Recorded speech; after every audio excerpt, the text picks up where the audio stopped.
गोहरी कौन सहरिया मालेपुर में आइल बाड़ू ना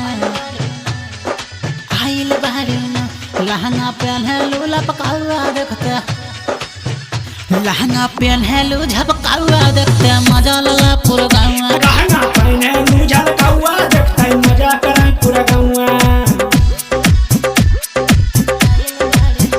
लहंगा पहने लू झपकावा देखते मजा लला पूरा गाँव बोला कौन सहरिया मालेपुर में आइल बाड़ू ना अरे आइल बाड़ू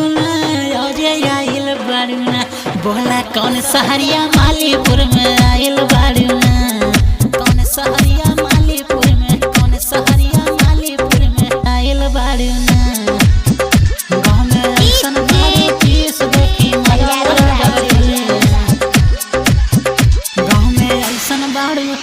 गाँव में ऐसन बाड़ू पीस देखी मजा ले जगदी गाँव में ऐसन बाड़ू पीस देखते मजा ले जगदी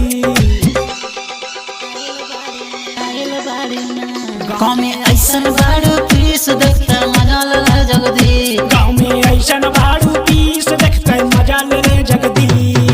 अपन कैसे रही भुलाइल बाड़ू ना हो भुलाइल बाड़ू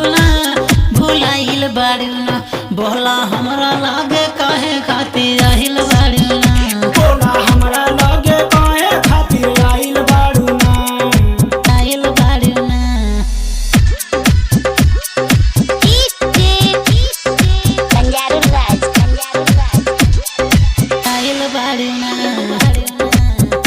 देखी सुघर तोहर जवानी टपके मुहावा से पानी देखी तो हर सुघर जवानी टपके मुहावा से पानी देखी सुघर तोहर जवानी टपके मुहावा से पानी भोला रजनाला मिलेला धधाइल बाड़ू ना हो धधाइल बाड़ू ना भोला रजनाला मिलेला धधाइल बाड़ू ना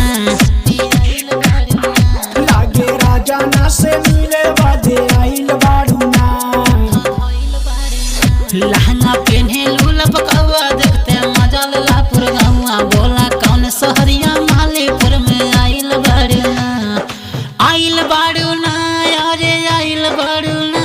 अरे आइल बाड़ू ना बोला कौन सहरिया मालीपुर में आइल बाड़ू ना बोला कौन सहरिया मालीपुर